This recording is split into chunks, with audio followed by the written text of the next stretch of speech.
Kung plano mo magbakasyon sa Japan at mahilig ka sa sasakyan, ito ang 4 na lugar mong dapat puntahan.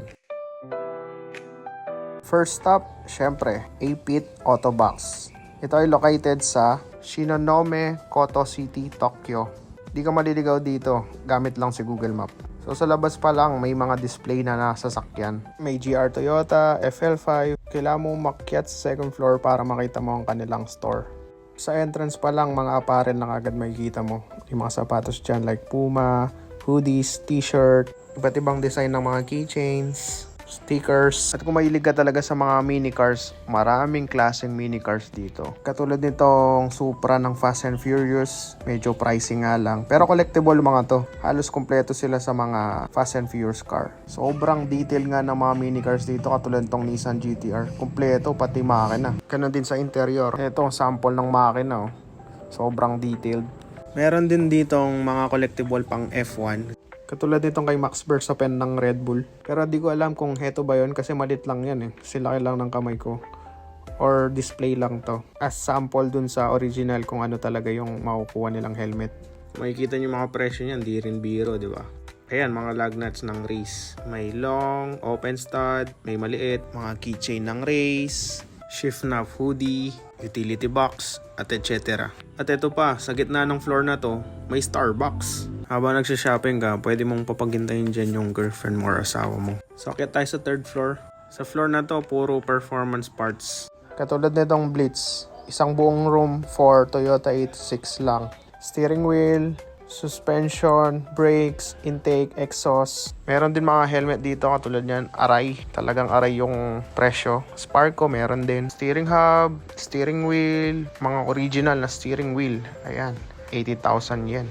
Mga carbon fiber na airbox, may mga air filter din, may ignition coil, at syempre di mawawala ang spoon na brand, ayan, brake hose. Basta gumasos ka ng 5,000 above dito, tax free na yan. And syempre, dala-dala mo yung passport mo, tulad nitong spoon, so 60,000 yen na lang yan kapag dala mo yung passport mo. At ito pa, Mugen Power na steering wheel. At kung may steering wheel, syempre may horn button, ayan, mga Momo. Meron din steering bolt. At syempre, di mawawala mga racing seat. Ayan, Recaro, bride seat. At ito naman ang paborito ko, carbon fiber back na bride seat. Grabe, ganda talaga. Usapang mamahaling pyesa. Ayan, endless. 538,000 yen. Grabe. Meron din mga gauges na DEFI gauge. Boost, oil pressure, fuel pressure, oil temp, water temp, etc.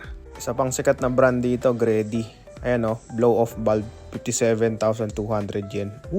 Meron din sila mga suspension, Tain, HKS, Blitz, puro brand new yung mga yan. Merong section naman dito per model ng car, katulad ng GR Yaris, Subaru. Meron din pang Civic dito, hindi ko lang na-videoan. Then dito, meron silang display na K-series. More on HKS na turbo kit ang ginamit dito sa makinang to. Tulad ng air filter na yan, tsaka itong intercooler niya, HKS din yan. So next up garage tayo. Ito yung store na almost second hand lahat ng tinda. Sa harapan pa lang may Nissan GT-R kaagad tsaka GR86. Pero hindi display yan sa customer yung mga yan. So kung mahilig kayo sa surplus, meron dito mga upuan na surplus. Ayan, ang dami niya. Recaro, bride seat meron din. Mga suspension, transmission, mga turbo kit, air filter, at marami pang iba. Pero napansin ko, mas marami ang pyesa ng para sa Subaru at Nissan ang mga nandito. So maraming up garage pala sa Tokyo. So etong napuntahan ko, second floor niya, pang motor naman lahat. So may motor din na binibenta katulad ng mga yan, mga Dio, ayan.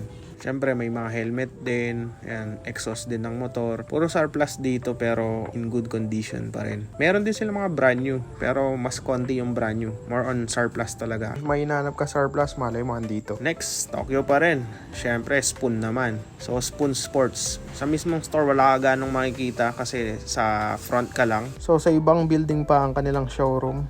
Ang pangalan nun is Type 1. Walking distance naman pero medyo mahaba-haba. Doon naka-display ang mga sasakyan na ginagamit nila for endurance. Great experience kasi pinayagan na akong sumakay dito. Busog na busog to sa parts katulad nitong steering nila. Spoon syempre. Ganda, naka-sequential pa. Meron ding nitro. Syempre, merong roll cage yan. At may malaking gas tank sa loob. Carbon roof pa nga to eh. Pininturahan lang na yellow. Spoon yellow. Madalas mga naka-display din dito yung mga pinapagawa ng mga client nila na sasakyan. Yung mga yan. Siyempre, kung andito ka na din, mag-sign ka na dyan sa whiteboard nila. Free lang yan, pwede ka mag-sign dyan anytime. Siyempre, magsasign na din ako. I think every year pinapalitan nila yan. Konti lang makikita mo sa Spoon or sa Type 1, pero mabubusog ka sa ganda. Next, Fuji Speedway naman sa Shizuoka to. Dalawang sakay ng bus from Shinjuku Station to Gotemba Station to Fuji Speedway. Must try din itong helicopter ride ng Gotemba Premium Outlet to Fuji Speedway. Balikan lang. 19,000 yen per head for 15 minutes. Nung punta ako dito, may display na mga Toyota cars eh. May Corolla, may Trueno, may Yaris, Celica, Toyota Supra. I recommend pumunta kayo ng weekends dito. Kadalasan may mga car meets sa parking lot mismo ng Fuji Speedway. At syempre, pumunta kayo ng maaga. Katulad nito, pagkarating namin dito, lunch na. So, nung papunta kami, nakita namin maraming pasasakyan. Pero pag baba namin ng bus, nasipag-alisan na. So, malas lang ng konti. Pero okay pa rin. Madami pa rin sasakyan na natira. Busog na busog mata mo dito kasi madalang lang mga sasakyan na ganito. Lalo na sa Pinas. Kahit nga tumambay ka lang sa daan, marami kang makikita sa sasakyan katulad ng mga to.